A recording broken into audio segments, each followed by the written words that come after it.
Introduction to Nanoelectronics. New technologies require new materials with superior physical, chemical, and mechanical properties. We know that in nanotechnology, the dimensions of the components or the materials are in the range of nanometer range. So, the material science and engineering have provided us materials with widely varying properties made by changing the composition or altering the microstructure using thermomechanical mechanical methods. So, most electronic and optical properties vary when the grain size is reduced, typically below 10 nanometer. However, their mechanical, chemical, and many physical properties begin to vary significantly from bulk below 50 to 100 nanometer. So, nanomaterials are used in the nanotechnology. So, these nanomaterials may be classified as those materials which have at least one of their dimensions in the nanometric range, below which there is significant variation in the property of interest compared to microcrystalline materials. The word nano is to a Greek word, and the nano prefix meaning dwarf or something very small, and depicts a 1 billionth or 10 raised to minus 99 of a unit. So the nanomaterials are constructed or fabricated with the help of the materials having dimensions in the range of nanometer, and nanomaterials therefore refers to the class of materials with at least one of the dimensions in the nanometric range. So, a nanometer represents a dimension about a few tens of thousand times thinner than human hair.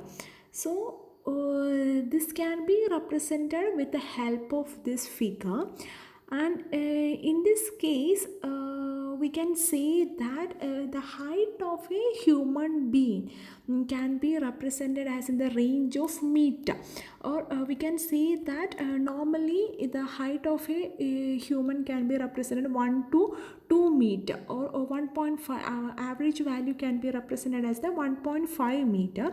That means the human height is represented in the meter scale, or the dimension of human height can be represented in the meter scale.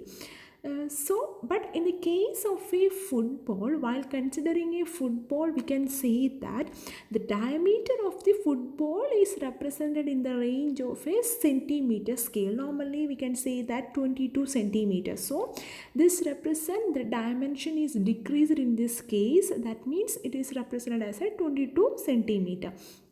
And while considering an ant, that means while considering an ant, the length of that ant can be represented represented as a 5 millimeter. That means here in this case the dimension is represented in the range of a millimeter scale, or we can say that 10 raised to minus 2 millimeter.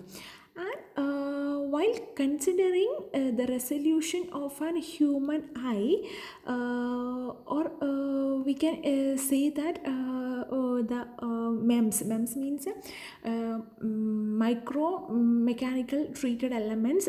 In the case of MEMS structure, the dimension of these MEMS elements are represented in the micrometer range, or normally 200 into 10 raised to minus 6 meter. And while considering red blood cells, the dimension of the red blood cell is also represented in micrometer, that is 7.5 micrometer around, or 9 micrometer. That means in this case the dimensions are in the decreasing manner. That means the dimension First of all, we consider as a human in which dimension is in the meter range, and while considering a red blood cell, the dimension is in the micrometer range.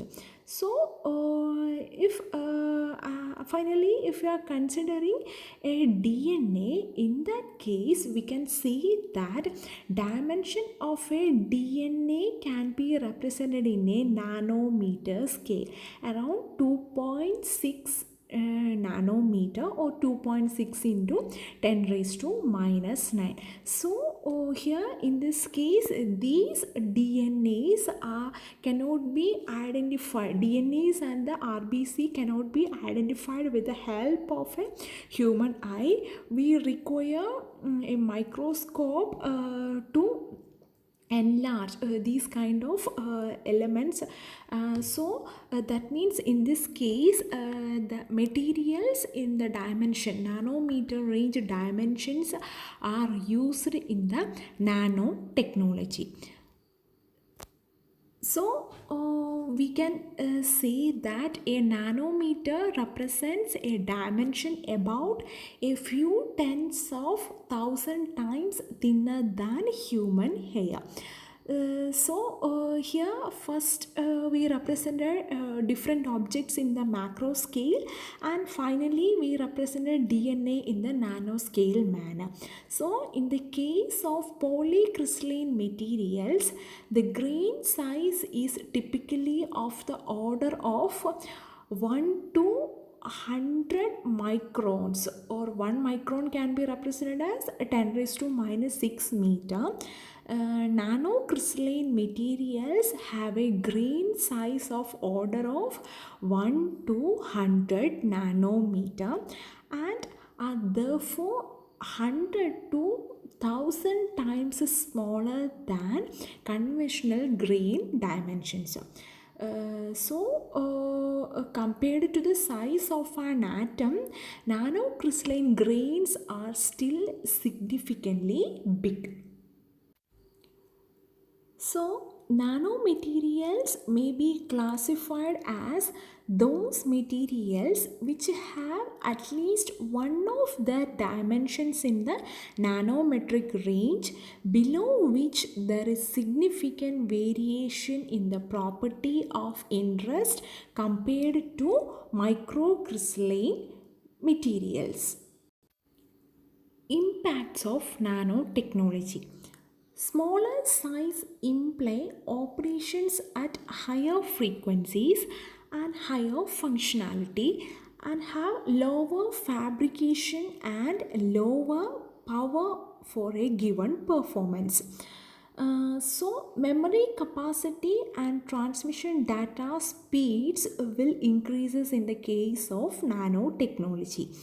Faster, more functional and more accurate medical diagnostic equipments can be fabricated with the help of the nanomaterials, and nanoparticles in the pharmaceutical products improve their absorptions within the body and make them easier to deliver, often through combination medical devices.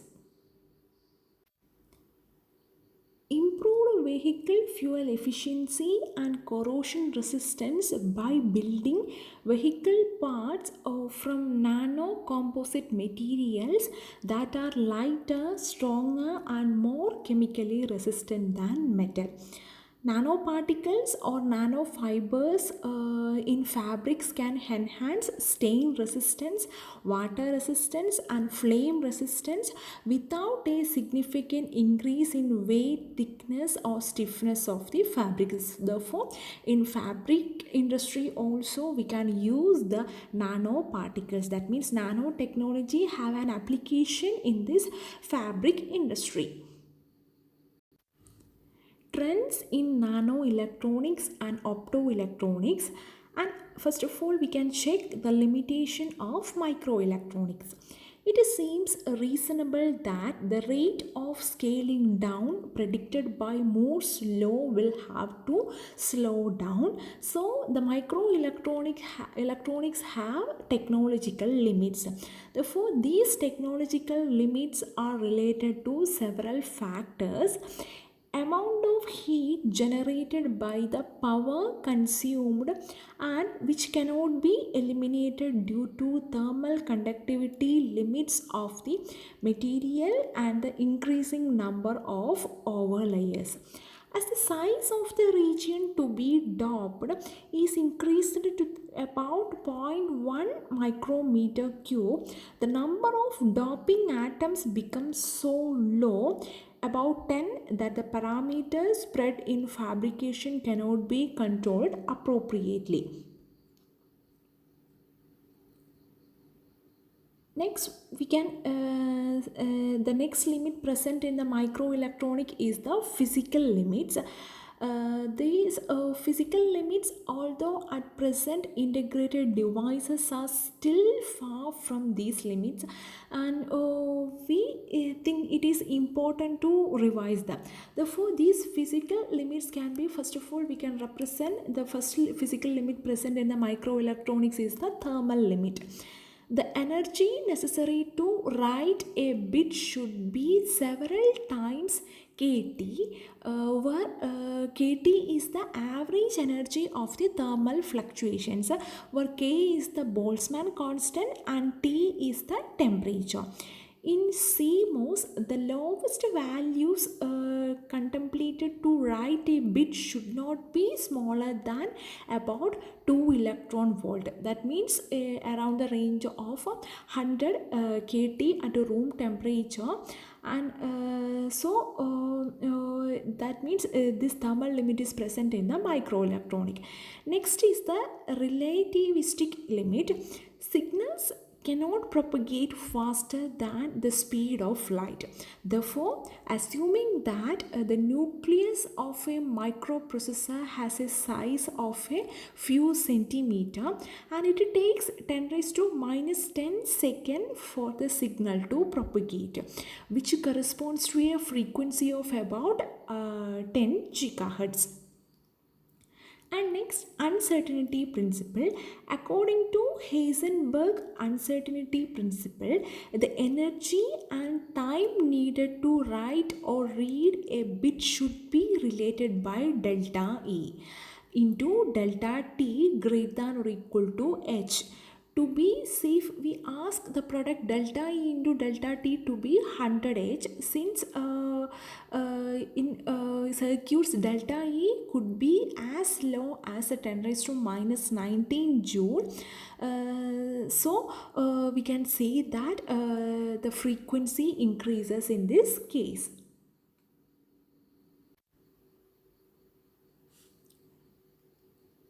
Trends in nanoelectronics and optoelectronics. It is represented with the help of this figure. Here, the evolution of minimum feature size of a silicon DRAM is represented. Dynamic RAM is represented, and the x-axis represented the years, and y-axis represented the feature size of the DRAM. And the evolution of microelectronic devices is influenced by factors such as growing demands in memory capacity of integrated circuit, high transmission data speed, optical communications, etc. So this requires electronic devices with a faster speed operation and smaller size, as in the case of ICs or integrated circuits, in particular dynamic random access memories or DRAMs. So it can be represented with the help of this figure. The reduction of feature size of metal oxide semiconductor transistors, as well as the number of bits per chip for the period of 1970 to 2000 is represented in this figure. For example, a 256 bit DRAM contains about 10 raised to 9 transistors with a feature size L close to 100 nanometer. As in 1970 or in 1980s range, the size of DRAM is 16k byte or 16 kb, but in this 2000 or in 2010 or 2010 range, the size of RAM is 48 GB. That means the size of DRAM is increased. Size means the capacity of dynamic RAM is in increasing manner, but the feature size of this dynamic RAM is in decreasing manner. At initial case, it is in the range it has a higher feature size in nanometer, and now the feature size of this dynamic RAM is in the range of 100 nanometer. At initial case, it is in the range of 10,000 nanometer. In 2020, it is in the range of 100 nanometer. So that is the main evolution or application of nano electronics is in the field of dynamic RAM. So today it is believed that present silicon technology will evolve towards feature sizes still one order of magnitude lower. L is approximately 10 nanometer, but below this size, transistors based on new concepts like single electron transistors, resonant tunneling devices, etc. will have to be developed, and operation of this new kind of devices has to be described by the concept of mesoscopic and quantum physics. This can be discussed in later classes.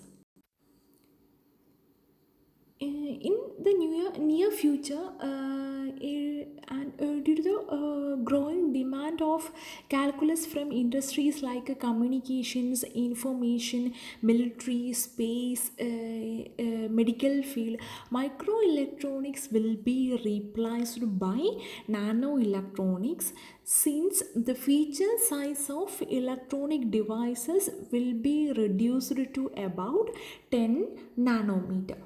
So we can say that now this era or the era can be represented as a nano age. Like that in previous cases or in our history classes, we studied about this bronze age, like the stone age, bronze age, iron age, like that. In case of electronic industry, we can say that this era can be represented as a nano age. The evolution towards nanoelectronics has been possible because of advances in the deposition of very thin films to form heterostructures in which electrons could be confined to a 2D mesoscopic system. Standard evaporation and sputtering techniques did not produce heterostructures of enough quality.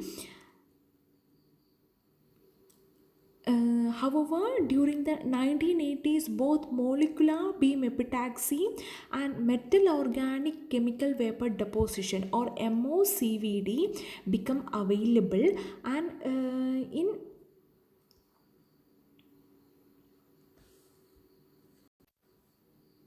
in molecular beam epitaxy, a film of the desired material is epitaxially grown over a substrate under ultra tight vacuum conditions, and the materials are evaporated in tubular effusion cells of the Knudsen type at fairly high temperature. The atoms or molecules emerge from the effusion cells, forming a molecular beam that travel in straight line towards the substrate where the molecule condenses. MOCVD, or we can say that MOCVD can be represented as metal organic chemical vapor deposition, is preferred industrial technique to produce semiconductor heterostructures. At present, we are close to the limits of conventional optical lithography and other high resolution nanolithographic techniques. Trends in nanoelectronics and optoelectronics. Uh, First is in this case is the superconducting electronics. It consists of two superconducting layers, Josephson junction, separated by a very thin oxide insulating film that can be tunneled by superconducting pairs of electrons, and it have high switching speeds. Amount of dissipated power is very low, and the resistance of interconnect superconducting lines is practically null. And this is proposed in 1970s and developed to the prototype stage during the 1980s, based on the switching properties of the Josephson junction, that is represented as it consists of two superconducting layers. And another technology is spintronics, and which exploits the spin orientation of electrons. Electron spin transistors are built by enclosing a semiconductor layer, and it is sandwiched between two ferromagnetic layers that are emitter and collector. The semiconductor layer act as a base layer, and two ferromagnetic layers can be represented as emitter and collector. And electrons occurring the magnetization state of the emitter